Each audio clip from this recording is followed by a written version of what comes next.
Office সহায়ক পদে SSC পাশে ৫৫টি পদের যে নিয়োগ বিজ্ঞপ্তি এটি বাংলাদেশের প্রকাশিত হয়েছে এবং যারা আবেদন করবেন অবশ্যই ধৈর্য সহকারে সম্পূর্ণ ভিডিওটি দেখার অনুরোধ থাকবে। আপনারা শুধুমাত্র এসএসসি পাশ করেই কিন্তু এই অফিস সহায়ক পদের যে নিয়োগ বিজ্ঞপ্তি প্রকাশিত হয়েছে এই নিয়োগ বিজ্ঞপ্তিতে আবেদন করতে পারবেন। তো চলুন শুরু করা যাক আজকের এই ভিডিওটি। তার আগে ছোট্ট একটি কথা না বললেই নয়, আপনি যদি আমাদের এই চ্যানেল নতুন দর্শক হয়ে থাকেন এবং পরবর্তী চাকরি বিষয়ক এবং শিক্ষামূলক সকল ভিডিও সবার আগে আমাদের এই চ্যানেল থেকে পেতে চান, এখনই চ্যানেলকে সাবস্ক্রাইব করে পাশে আসা বেল আইকন বা জিঅল বাটনে ক্লিক করে রাখুন। আর অলরেডি সাবস্ক্রাইব করে থাকলে আপনাকে অসংখ্য ধন্যবাদ। তো চলুন শুরু করা যাক। দেখতে পাচ্ছেন এখানে গণপ্রজাতন্ত্রী বাংলাদেশ সরকারের জেলা প্রশাসকের কার্যালয় গাইবান্ধা থেকে প্রকাশিত এই নিয়োগ বিজ্ঞপ্তিতে আপনারা যারা আবেদন করবেন আপনাদের জন্য আজকের এই ভিডিওটি। তো যারা বাংলাদেশের নাগরিক রয়েছেন আপনারা অফিস সহায়ক পদের ৫৫টি শূন্য পদের যে গ্রেড রয়েছে সেটি হচ্ছে ২০তম গ্রেডে ৮,২৫০ টাকা থেকে ২০,০১০ টাকা পর্যন্ত আপনি বেতন স্কেল এখানে পেয়ে যাবেন। এবং শিক্ষাগত যোগ্যতা শুধুমাত্র আপনাকে যে কোনো স্বীকৃত বোর্ড হতে অনন্য দ্বিতীয় বিভাগ বা সমমানের জিপিএ সহ মাধ্যমিক স্কুল সার্টিফিকেট অথবা সমমানের পরীক্ষা উত্তীর্ণ হতে হবে। এক কথায় আপনাকে এখানে এসএসসি পাস করেই আপনি আবেদন করতে পারবেন। এরপরে তারা দেখতে পাচ্ছেন এখানে আবেদনের ফর্ম পূরণ এবং পরীক্ষায় অংশগ্রহণের ক্ষেত্রে নিম্ন বর্ণিত শর্তাবলী অবশ্যই অনুসরণ করতে হবে।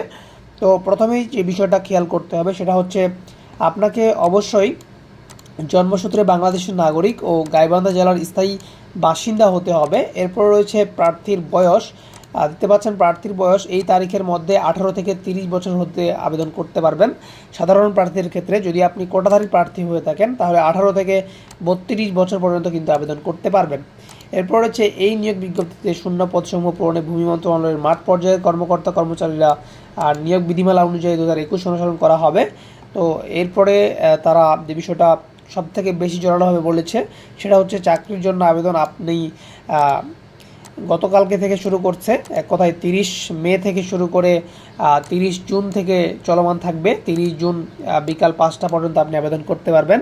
সেটা একেবারে অনলাইনে, এখানে আপনাকে অনলাইনে দাখিল করতে হবে, সরাসরি কিংবা ডাকযোগে কোনো দরখাস্ত গ্রহণ করা হবে না।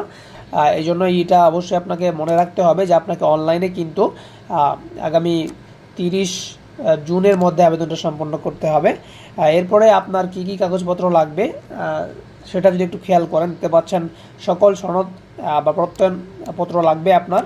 তারপরে রয়েছে গাইবান্ধা জেলার স্থায়ী বাসিন্দা হিসেবে পৌরসভা মেয়র কিংবা ইউনিয়ন পরিষদের চেয়ারম্যান কর্তৃক যে প্রদত্ত নাগরিক সনদপত্র সেটা প্রয়োজন পড়বে। সেই সাথে রয়েছে জাতীয় পরিচয়পত্র বা জন্ম নিবন্ধন সনদ, প্রথম শ্রেণীর গেজেটেড কর্মকর্তা কর্তৃক নামযুক্ত সিল দ্বারা প্রদত্ত চারিত্রিক সনদপত্র, চাকরিরত প্রার্থীদের ক্ষেত্রে যথাযথ কর্তৃপক্ষ প্রদত্ত অনাপত্তিপত্র।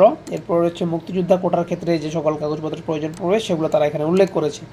কিভাবে আপনি অনলাইনে আবেদন করবেন যদি আপনার মনে হয় যে আপনারা এটা নিয়ে একটা ভিডিও চাচ্ছেন অবশ্যই কমেন্ট বক্সে জানিয়ে দিবেন। এবং আপনারা যারা যে জেলা থেকে ভিডিওটি দেখছেন অবশ্যই কমেন্ট বক্সে জানাবেন আপনাদের জেলাটা কবে প্রকাশিত হবে। সেটা আমরা প্রকাশিত হওয়ার সাথে সাথে আমরা আপনাদের সাথে শেয়ার করার চেষ্টা করব আমাদের এই চ্যানেলের মাধ্যমে। তো আজকের এই ভিডিওটি এ পর্যন্তই। আশা করছি আপনারা নিয়োগ বিজ্ঞপ্তিটি সম্পর্কিত বিস্তারিত জানতে পেরেছেন এবং যারা গাইবান্ধা জেলার স্থায়ী বাসিন্দা রয়েছেন আপনারা চাইলেই কিন্তু এই নিয়োগ বিজ্ঞপ্তিতে আবেদন করতে পারবেন। এবং গাইবান্ধা ছাড়া অন্যান্য জেলার যে প্রার্থীরা আছেন আপনারা অপেক্ষা করেন, আপনাদের জেলার নিয়োগ বিজ্ঞপ্তিগুলো প্রকাশ হওয়ার সাথে সাথেই আমরা কিন্তু আপনাদের মাঝে শেয়ার করার চেষ্টা করব। তো ভালো থাকবেন, সুস্থ থাকবেন, দেখা হচ্ছে পরবর্তী কোনো ভিডিওতে। আসসালামু আলাইকুম ওয়া রাহমাতুল্লাহ।